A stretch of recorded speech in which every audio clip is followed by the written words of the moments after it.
Something's wrong, folks, in America. Something's really wrong. Something is destroying everything that we've ever held dear in this country. What is it? Well, if you've been listening to this show, many of you already know what it is. If you've just been listening to the show for a little while, you may have some idea, but you're not quite really sure yet what's going on. Well, I'm going to tell you right now, it's all about religion. Whether you're religious or not doesn't make any difference. It's all about religion. Whether you believe in God or not, it doesn't make any difference. It's all about a big battle between good and evil. And most of it, I got to tell you, exists in the minds of men. Some of it's real. The question is, what's real? What's deception? What should we be paying any attention to? What is it that's driving us insane? Yes, something is wrong in America. The sound you hear is dripping blood. This is the start of Black Sunday. Today's newspapers, folks, are full of stories about the rampant rise in divorce rates, the increasing abuse of children by some parents, increases in the incidence of rape pornography being read by an increasing number of people, more crimes against property, demands for world government, urgings for national borders to fall, Christian churches being closed because they will not seek licensing by the state, etc., etc., etc., and I could go on and on and on and on and on. But why? Why are these things happening? Why are all of the legacies of the past, the family, national borders, the right to practice any chosen religion, the right to private property, among other things, under such an attack? Is it possible that there are actually people and organizations who really want to change the basic order of things? Well, my regular listeners know the answer to that. Clues to the answers to these questions, folks, can be gleaned from some comments made by people and organizations that are talking about these wide-ranging changes in the nature of our lifestyle. An Associated Press dispatch on July the 26th, 1968, reported this, quote, New York Governor Nelson A. Rockefeller says, as president, he would work toward international creation of a new world order, unquote. And you thought George Bush coined that phrase? Surprise, surprise. On January the 30th, 1976, a new document called the Declaration of Interdependence was introduced to the American people, and it was signed by 124 traitors, 32 senators, and 92 representatives, altogether 124 traitors in Washington, D.C., and it read in part, quote, 2 centuries ago, our forefathers brought forth a new nation. Now we must join with others to bring forth a new world order, unquote. And you thought George Bush coined that phrase. Surprise, surprise. Another individual who has commented is Henry Kissinger, probably the greatest traitor this nation has ever known, former Secretary of State. According to the Seattle Post-Intelligence of April 18, 1975, Mr. Kissinger said, quote, Our nation is uniquely endowed to play a creative and decisive role in the new order which is taking form around us, unquote. George Bush gave the commencement address at Texas A&M University on May 12, 1989. And he used similar words as well. His speech was on the subject of Soviet-American relations, and he was quoted as saying in part, quote, Ultimately, our objective is to welcome the Soviet Union back into the world order. Perhaps the world order of the future will truly be a family of nations, unquote. Historian Walter Mills maintained that prior to World War I, Colonel Edward Mandell House, the major advisor to Woodrow Wilson, the president at the time, had a hidden motive for involving America in the war. The historian wrote this, quote, The colonel's sole justification for preparing such a batch of blood for his countrymen was his hope of establishing a new world order of peace and security, unquote. You see how these people fool themselves? They always say that the end is peace and security, a world utopia. But to get it, they spill more blood than ever has been spilled in history. Each time they try to bring about their utopia, the blood runs in the streets. They're liars. They're hypocrites. They're manipulators, deceivers. They're the worshipers of Lucifer. Adolf Hitler, a socialist and the head of the German government prior to and during the nation's involvement in World War II, is quoted as saying this, quote, "National Socialism will use its own revolution for the establishing of a new world order," unquote. Adolf Hitler was a socialist. Nazi means National Socialism. Hitler confided to Hermann Röschning, the president of the Danzig Senate, quote, "National Socialism is more than a religion. It is the will to create Superman," unquote. And what is the number of the man? 666. You see, in the New World Order, only one man will be allowed to live. The new man, the illumined man. And the number of that man is 666. You will see that number increasingly all around you. You will also begin to see pyramids increasingly all around you, and the eye in the pyramid, and the eye alone. And you will see circles with a dot in the center. And you will see obelisks appearing all over the place. And these are not the only signs. There are many, many, many more. They're the signs of the religion of Mystery Babylon. Hitler added this thought, quote, "Well, yes, we are barbarians, and barbarians we wish to remain. It does us honor. It is we who will rejuvenate the world. The present world is near its end. Our only task is to sack it," unquote. Another book on his background quoted his comments that his Nazi party had a hidden purpose, one that was not perceived by the world at large. Mr. Hitler was quoted as saying this, "He who has seen in National Socialism only a political movement has seen nothing, for it is a religion." The humanist religion issued a manifesto in 1933 stating its beliefs about the world in general. It took the following position about the need for the wealthy governments to share their wealth with the less fortunate nations. It is the moral obligation of the developed nations to provide, through an international authority, economic assistance to the developed. Now that is a lie, folks. It means that it's okay for some of us to lay back and do nothing and reap the rewards of the labor of others. That's socialism. That's what it's all about. Communism, socialism, it's the same. And these people, the worshippers of Mystery Babylon, are the original communists. They are international socialism. They invented it. It is their creation. It is their dream of a world utopia. A one-world totalitarian socialist government. The April 1974 issue of Foreign Affairs, the quarterly periodical issued by the Council on Foreign Relations in New York, had an article in it by Richard N. Gardner, the former Deputy Assistant Secretary of State for International Organizations in the Lyndon Johnson and John Kennedy administrations, and he stated this, quote, "We are likely to do better by building our house of world order from bottom up rather than from the top down. An end run around national sovereignty, eroding it piece by piece, is likely to get us to world order faster than the old-fashioned assault," unquote. Even the Communist Party is voicing similar thoughts. The People's Daily World for Thursday, March 9th, 1989, contained an article written by Angela Davis. You remember her? Those familiar with Miss Davis will remember that she was the vice presidential candidate for the Communist Party a few years ago. She currently is a member of the National Committee of the Communist Party of the United States, and she is quoted in the paper as saying, quote, "One underlying effect of anti-communism in this respect is to encourage a certain hesitancy to embrace solutions which call for deep structural socio-economic transformation," unquote.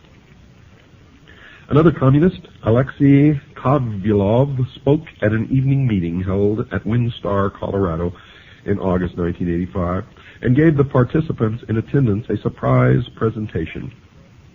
He spoke about the 12th World Festival of Youth and Students held in Moscow a few months prior to his lecture. He said, quote, "There were 3 programs. The first was political and dealt with the various issues of peace and disarmament. The second was dedicated to environmental issues and to the new international economic order," unquote. The alleged need for a change in the basic way things are done is consistent with the teachings of the father of communism, Karl Marx. He's not really the father of communism, but it's a name that's been tagged onto him. You see, he was just a hack writer hired by the mystery religion of Babylon to write the Communist Manifesto. It was not his idea, but he's reaped the benefits of it, if you can call them benefits.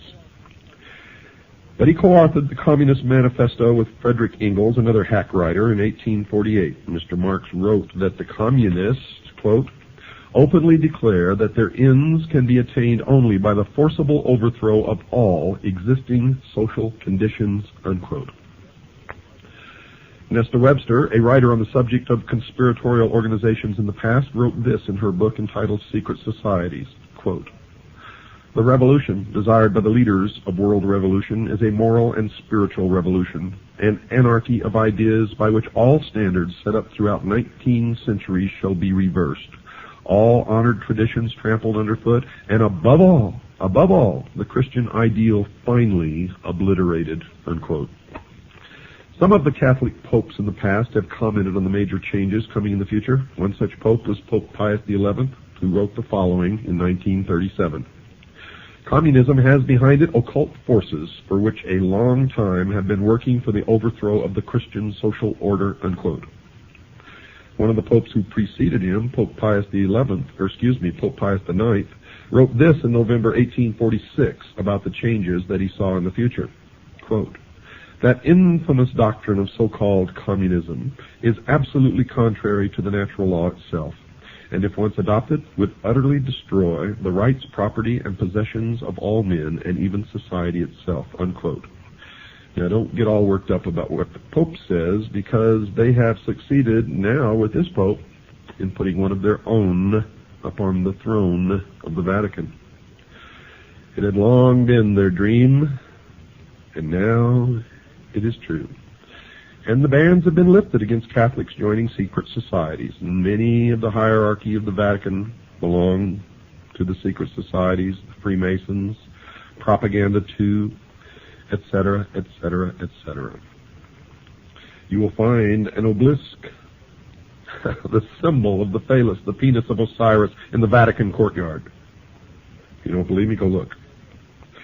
Another individual who wrote about the future was Dr. Jose Arguelles of an organization known as the Planet Art Network. Dr. Arguelles wrote, quote, "Also implicit in all these events is a call for another way of life, another way of doing things, a redistribution of global wealth. In short, a new world order," unquote. Now, just what the future society was that these people are talking about was described in a brief manner by Marilyn Ferguson in her book entitled The Aquarian Conspiracy, and she wrote this, quote, "The new world is the old, transformed," unquote. Another clue about what is in store for the future world was offered by Dr. James H. Billington, who received his doctorate as a Rhodes Scholar. Where have you heard that before? You have a Rhodes Scholar sitting in the Oval Office right now. Received his doctorate as a Rhodes Scholar at Oxford University and has taught at Harvard and Princeton universities. He wrote this in his book entitled Fire in the Minds of Men.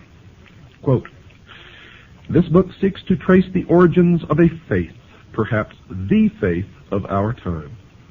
What is new is the belief that a perfect secular order will emerge from the forcible overthrow of traditional authority," unquote.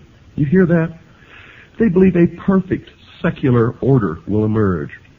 Nothing perfect will ever emerge from the minds of imperfect men, and no men will ever be ruled by other imperfect men in any kind of a perfect utopian order, secular or otherwise. That is why we must be eternally vigilant. Eternally vigilant. That these future changes would involve force and slavery was confirmed by B.F. Skinner, chairman of the psychology department at Harvard University. In his book entitled Beyond Freedom and Dignity, Dr. Skinner has been called the most influential of living American psychologists by Time magazine. So the world should listen to the professor when he speaks.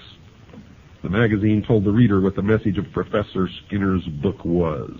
Quote, "We can no longer afford freedom, and so it must be replaced with control over man, his conduct, and his culture," unquote.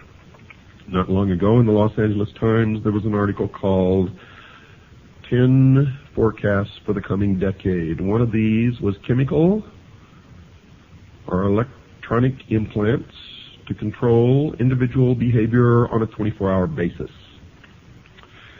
Another student of these changes is Alvin Toffler, who wrote this in his book entitled The Third Wave. And you should read everything that he's written, by the way, because what he's writing is what is coming. Quote, "A new civilization is emerging in our lives. This new civilization brings with it new family styles, changed ways of working, loving, and living, a new economy, new political conflicts, and beyond all this, an altered consciousness as well. The dawn of this new civilization is the single most explosive fact of our lifetimes," unquote. Another scientist involved in commenting upon the future changes was Dr. Carl Sagan, and he's observed this, quote, "It's clear that sometime, relatively soon in terms of the lifetime of the human species, people will identify with the entire planet and the species," unquote. Now the reason, folks, why these changes are necessary was explained by Manly P. Hall, perhaps the world's leading authority on esoteric words and language. He was a 33rd degree Freemason. He wrote in his book entitled Lectures on Ancient Philosophy, quote, "The time has not yet arrived when the average man is strong enough or wise enough to rule himself," unquote. And he explained who he considered worthy enough to rule those on the world considered by the experts to be incapable of governing themselves. He wrote this, quote, "Never will peace reign upon the earth until we are ruled by the fit." And who is the fit? Why, them, of course. The illumined, the priest of the mystery religion of Babylon. Mr. Hall even indicated that these changes would occur soon. He wrote this comment in his book previously cited, quote, 100 years ago, meaning in 1884, folks, it was predicted that within a few centuries men would revert to the gods of Plato and Aristotle. We may all look forward with eager anticipation to that nobler day when the gods of philosophy once more shall rule the world, unquote. Aldous Huxley, in his book called Brave New World Revisited, quotes a character called the Grand Inquisitor in one of Fyodor Mikhailovich Dostoevsky's parables as saying this, quote, "In the end they, the people, will lay their freedom at our, the controller's feet, and say to us, 'Make us your slaves, but feed us,'" unquote. The Tucson Citizen newspaper of November the 3rd, 1988, printed a photograph of a group of people involved in a march for literacy, and it clearly demonstrated that at least some people in America are now asking their government to make them their slaves. The picture showed a demonstrator carrying a picket sign that read, quote, "Uncle Sam, we want you to support us," unquote. Mr. Huxley gave us a date when we could expect these changes to occur. He wrote the following in his book written in 1958, quote, "The 21st century will be the era of world controllers," unquote. And then he told us why these controllers would not fail, quote, "The older dictators fell because they could never supply their subjects with enough bread, enough circuses, enough miracles and mysteries. Under a scientific dictatorship, education will really work, with the result that most men and women will grow up to love their servitude and will never dream of revolution. There seems to be no good reason why a thoroughly scientific dictatorship should ever be overthrown," unquote. Someone who might have given the world the date for the commencement of these predicted changes was Zbigniew Brzezinski, a Marxist, President Jimmy Carter's national security advisor during his 4-year administration. And he wrote the following in his book entitled Between Two Ages, by the way. You should read every book that he's ever written. You will be angered. Quote, Either 1976 or 1989, the 200th anniversary of the Constitution, could serve as a suitable target date for culminating a national dialogue on the relevance of existing arrangements, the workings of the representative process, and the desirability of imitating the various European regionalization reforms and of streamlining the administrative structure, unquote. And it did begin exactly when he said it would. So the people of the world can now determine what those changes are that those in the positions of implementing changes have in store for them. In summary, folks, these changes are: the old world is coming to an end. It will be replaced with a new way of doing things. The new world will be called the New World Order. This new structuring will redistribute property from the have nations and will give it to the have-not nations. The New World Order will include changes in the family, the workplace, religion. The United States will play a major role in bringing it to the world. World wars have been fought to further its aims. Adolf Hitler, the Nazi socialist, supported the goal of the planners. The majority of the people will not readily accept the New World Order, but will be deceived into accepting it by two strategies. One, those in favor of the changes will have become seated in the very thrones of power, generally without the public realizing that fact, and this has already occurred. Two, the old world order will be destroyed piece by a series of planned nibbles at the established format. The Communist Party is actively supporting the changes to the New World Order. The basic tenets of Christianity, which were the base for the old world order, will have to be eliminated. If the slower methodical techniques of change do not function, violence will be introduced and controlled by the planners, including possibly a World War III using atomic weapons. The people of the world will give up their freedom to the controllers because there will be a planned famine or some other serious occurrence such as a depression or war. The change to the New World Order is coming shortly, folks, and it has already begun. However, if that is not the case, it will be introduced one step at a time so that the entire structure will be in place by the year 1999. We've got to take a short break. Don't go away. Folks, something is indeed wrong in America. And many sense that changes in this nation's lifestyle are occurring. Most of us know full well that these changes are taking place. The newspapers are saturated with articles reporting the activities of those advocating increased governmental spending for a variety of unconstitutional purposes. Organizations supporting a globalism concept urge the world to adopt a one-world government.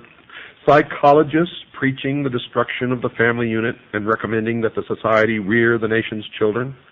Governments closing private schools, and nations forming regional governments under which national borders are scheduled to disappear.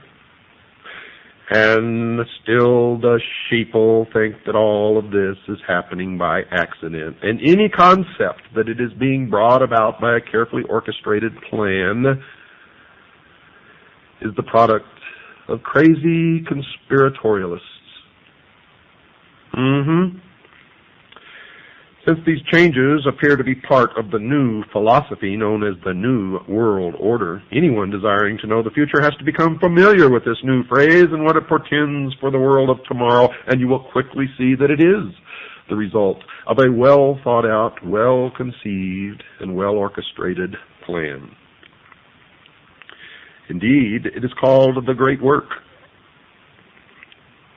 As an indication that major changes are coming in tomorrow's world, one of the current trends mentioned is the call for a one-world government. And one of those supporting this leap forward is Norman Cousins, president of the World Federalist Society, and he's on record as saying this, quote, "World government is coming. In fact, it is inevitable. No arguments for it or against it can change that fact," unquote. And I say that is a lie. 240 million Americans standing up in concert with each other, holding a rifle in their hands, can stop it instantly in its tracks. And that's the truth of why we were given the second article in amendment to the Constitution. It has nothing to do with hunting or preserving your private property. It has to do with preserving our freedom. The goal of a one-world government, folks, is not a new thought. One of the earliest formal organizations that supported the concept of that goal was the Illuminati, founded on May 1st, 1776 by Adam Weishaupt, a Jesuit priest, a professor at Ingolstadt University, a Jesuit university, a teacher of canon law. Professor Weishaupt was quoted as saying this, quote, "It is necessary to establish a universal regime and empire over the whole world," unquote. Now let me tell you the truth about the Illuminati. Adam Weishaupt did not establish the Illuminati, nor did the Illuminati die with Adam Weishaupt. Make sure you understand that. A more modern organization that supports the coming changes is the Masonic order, called simply the Freemasons, or for short, the Masons. Has nothing to do with bricklayers, folks. The term originally comes from the French, Freemason, which literally means the sons of light. This worldwide fraternity has members in America, as will be discussed, and they too support a call for a one-world government. One who has written about this secret organization is Paul Fisher, and he says this about them in his book entitled Behind the Lodge Door, quote, "Masonry will eventually rule the world," unquote. Benevolent fraternal organization. Albert Pike, and you're going to hear an awful lot about Albert Pike during this series, the sovereign grand commander of the Scottish Rite of Freemasonry here in the United States from 1850 to 1891, the man who founded the Ku Klux Klan and B'nai B'rith, wrote a book entitled Morals and Dogma. And when and if you can find that book, don't pass it up, buy it and read it. Mr. Pike has been praised by his fellow Masons as a member almost without parallel in the history of the Masonic order. He was a great friend of Giuseppe Mazzini, the ruler of the European branch of the Illuminati. Carl Cloudy himself, a Masonic writer of great esteem, wrote this about Pike. Quote, "Albert Pike, one of the greatest geniuses Freemasonry has ever known. He was a mystic, a symbolist, a teacher of the hidden truths of Freemasonry," unquote. So the outsider can know that whenever Mr. Pike speaks, he speaks with authority and knowledge. He is perhaps the greatest Masonic writer of all time, and I would add next to Manly P. Hall. His book is given to each Scottish Rite Southern Jurisdiction Freemason who is asked to read it. There seems to be a difference of opinion as to whether or not this book is still required reading for each Scottish Rite Mason, as we were told that it was given to each Scottish Rite Mason in Tucson. Other Masons say that that is not true, but you have to remember they're sworn not to reveal the secrets of the lodge, and therefore you can never trust them to tell you the truth no matter what they're telling you.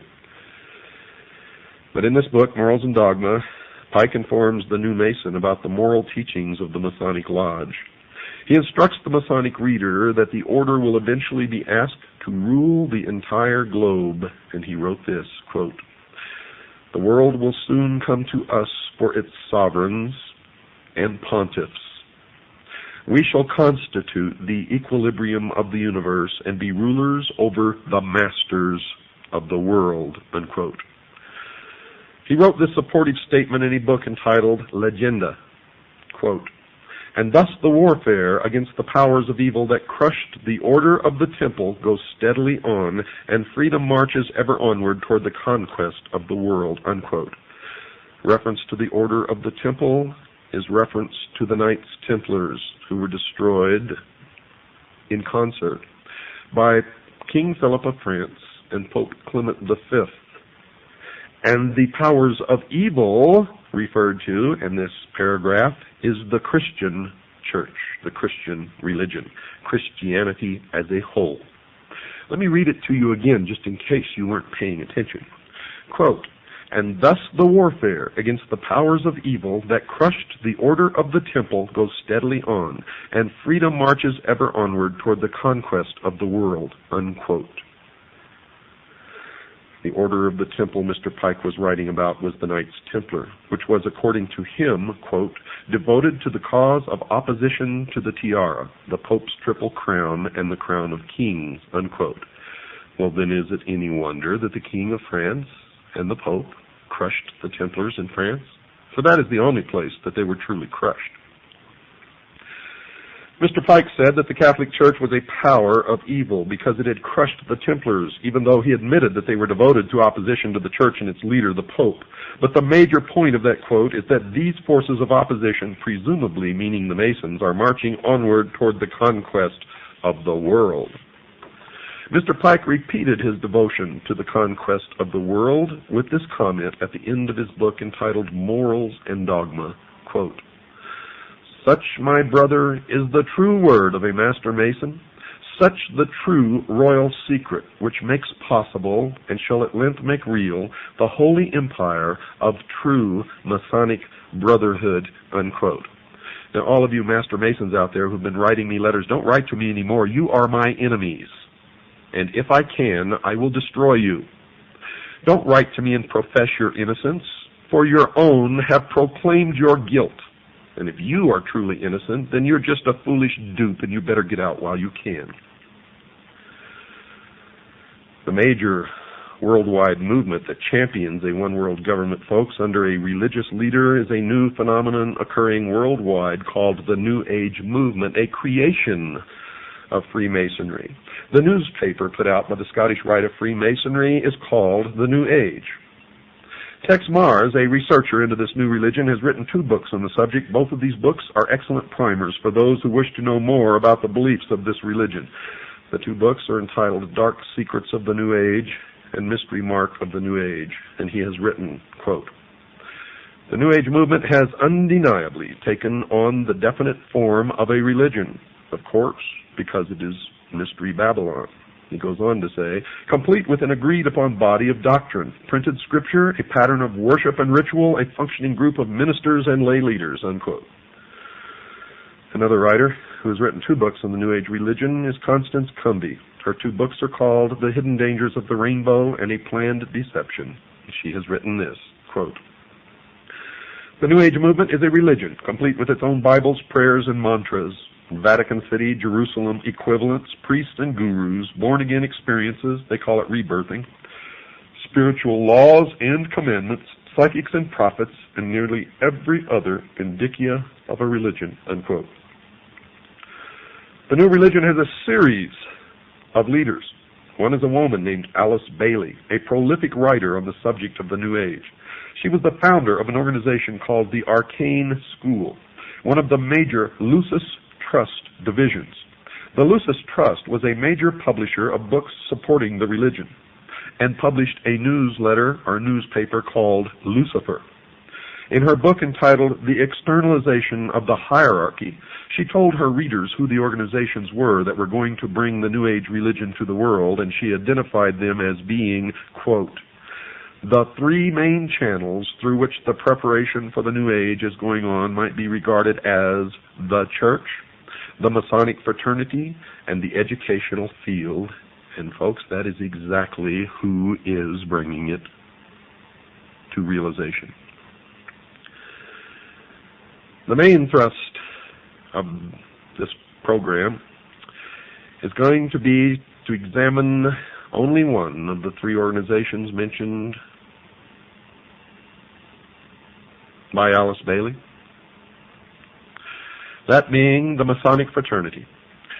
There are numerous works by other writers, lecturers, researchers exposing the involvement of the Church in the educational field in the New Age movement and in the New World Order. So I'm not going to attempt to duplicate those efforts. However, only a few are aware of the involvement of the Freemasons, and that is why I have chosen to concentrate on that organization, Mystery Babylon. And the reason I'm concentrating on that organization is because it is their members who have infiltrated the Church and the educational field who control those other 2 organizations. So really there's only one organization that needs to be dealt with, and that is Freemasonry. Another major writer on the New Age movement is Benjamin Krim, and he admitted in his book entitled The Reappearance of the Christ and the Masters of Wisdom that, quote, "The new religion will manifest, for instance, through organizations like Masonry. In Freemasonry is embedded the core of the secret of the occult mysteries," unquote. So, Masonry conceals a great mystery inside its temples, one that is connected somehow to the New Age movement. The Masons admit in some of their writings that they too are anticipating a new age, a series of major changes. Henry Clausen, the past sovereign Grand Commander, the equivalent of their president of the Scottish Rite of Freemasonry, has been quoted as saying this, quote, "We look towards a transforming into a new age using, however, the insight and wisdom of the ancient mystics," unquote. The Masons claim that the things that they believe in are as old as the ancient civilizations. They also claim that these mystics, the ancient philosophers, have the wisdom of all ages and that somehow this knowledge has become lost through the centuries. Humanity today does not possess this knowledge, but it has become the task of the Masons and other truth seekers, who turn out in every case of investigation to be liars and deceivers and manipulators, to rediscover these principles for the benefit of all mankind. Those possessing this knowledge will correct the world's current problems. Some of the Masons also claim to have identified the cause of these problems. One of the most prolific writers on the subject of this lost truth, as I have mentioned earlier, is Manly P. Hall, a 33rd degree Mason. For those unfamiliar with the Masonic degrees, all Masons in America start through what is called the Blue Lodge, consisting of only 3 degrees. A Master Mason is of the 3rd degree and really knows nothing, even though he thinks that he has been illumined, and I get letters from them all the time. "I'm a Master Mason, and I never heard of any of the stuff that you're talking about." Oh, boy. It amazes me, folks. It just absolutely amazes me that people are so stupid.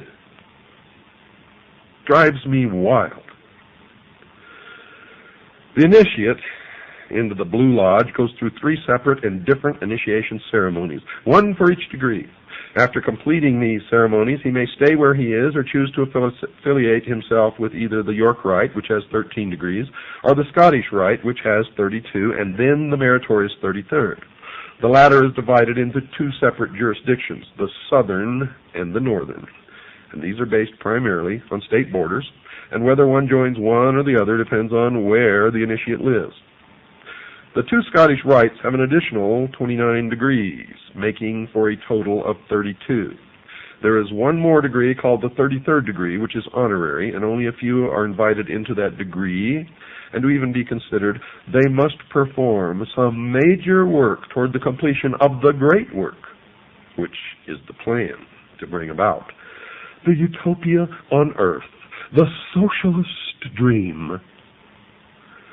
The York Rite has a total of 9 degrees. However, since little has been revealed about this order, we will concentrate on only the Scottish Rite, and in particular the southern jurisdiction. Well, I've since discovered that the York Rite has a total of 13 degrees, folks, not just 9.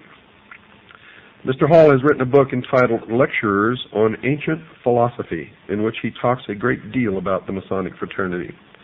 And this is his comment about the coming changes. Quote, "A new day is dawning for Freemasonry. From the insufficiency of theology and the hopelessness of materialism, men are turning to seek the God of philosophy." Unquote. Notice that Mr. Hall has said that current theology, obviously current religion, has proven insufficient. Also, he feels that materialism, meaning the right to private property, is also a failure. But more importantly, he points out that this new God of the Freemasons is somehow different from the God of the Jews and Christians, as will be illustrated later. Some of the Masons believe that the God of the Bible is a God of evil. Helena Petrovna Blavatsky, perhaps the founder of the current New Age movement, has also determined that the Masons are somehow supportive of her religious views. She wrote this in her book entitled The Secret Doctrine. Quote, "At the end of the 18th and the beginning of the 19th centuries, many Freemasons traveled to Tibet, where they were initiated into the esoteric, defined as intended for or understood by only a chosen few as an inner group of disciples or initiates, by an esoteric order of the Masters of Wisdom." Unquote. It should be expected that she would support the Masonic fraternity. In 1875, she founded an organization called the Theosophical Society, basically dedicated to teaching the world about her new secret religion. One of the earliest members of that organization was Albert Pike, later to become the Sovereign Grand Commander of the Scottish Rite of Freemasonry. Albert Pike, who later became a 33rd degree Mason, the highest degree attainable, also saw that there were some significant changes coming and that he was supportive of those changes. He wrote the following in his book entitled Morals and Dogma. Quote, "We can look on all the evils of the world and see that it is only the hour before sunrise and that the light is coming," unquote. Now, if Mr. Hall is right, the evils that his fellow Mason Albert Pike saw are connected to current religion, and that which is coming is somehow different from these religious views. Mr. Hall, who is mentioned previously as another 33rd degree Mason, also wrote that a new day was coming and that it was not too far into the future. Quote, "A new light is breaking in the east." The significance of the location, the east, I have already pointed out. It is the point where the sun rises. "A more glorious day is at hand. The rule of the philosophic elect, the dream of the ages, will yet be realized and is not too far distant." Unquote. So, Mr. Hall is also expecting that these changes are about to occur in the not-too-distant future. Someone who attempted to zero in on when these changes were expected to occur was Alice Bailey, previously mentioned. She wrote about when she thought the New Age would arrive. Quote, "Eventually, there will appear the Church Universal, and its definite outlines will appear towards the close of this century," unquote. And you have already seen the emergence of the Universalist Church. Since she wrote early in the 20th century, we can see that she was predicting the eventual arrival of the New Age sometime around the 1990s. This estimate of that date is not too far wrong, as will be demonstrated later in this series of programs. Whatever is coming in the future, some New Agers have told us that they expect that it will last for a long time. One such writer is Ruth Montgomery, who wrote that she saw that the new religion would rule the earth for 1,000 years. She wrote the following in her book entitled Herald for the New Age. Quote, "The New Age, the millennium, a millennium is a period of 1,000 years, will see an end to that strife, at least for 1,000 years, unquote. Now, just what the New Age religion that will last for at least 1,000 years on earth, what is it? One who attempted to answer that question was Constance Cumby in her book entitled The Hidden Dangers of the Rainbow. She wrote that these were the basic tenets of the new religion. Listen closely. "The plan for the future includes the installation of a new world messiah, the implementation of a new world government and new world religion under Maitreya, an individual who will be examined later in this series of programs. 2, a universal credit card system will be implemented as a cashless society. 3, a world food authority will control all of the world's food supply. 4, a universal tax. 5, a universal draft. And 6, they intend on utterly rooting out people who believe the Bible and worship God and to completely stamp out Christianity from the face of this earth." As was discussed prior to this summary, certain people have indicated that they see the Catholic Church as an enemy. Here, Mrs. Cumby says that they see not only Catholicism as the enemy, they also see all of Christianity as an enemy. Whatever the New Agers believe in, folks, it appears to be growing in popularity. Bantam Books, one of this nation's leading publishing houses, has reported that the sales of their New Age titles has increased tenfold in the past decade. Time magazine reports that the number of New Age bookstores has doubled in the past 5 years to a total of about 2,500. According to an article in Forbes magazine, quote, "Publishers estimate that total sales of New Age titles today are at least $100 million at retail," unquote. So whatever they believe in, many believe in it. But perhaps the most insightful comment about the nature of what the New Age religion believe in and who they worship as their God was written by Mrs. Cumby in her book entitled The Hidden Dangers of the Rainbow. She wrote that they had, quote, "the intent of bringing about a new world order, an order that writes God out of the picture and deifies Lucifer," unquote. So if Mrs. Cumby and the other writers on the subject are right, the New Age movement needs to be studied in some depth. We know that the goal of Freemasonry, at least that which is stated, is to bring about the new man, the illumined man, and the number of the man is 666.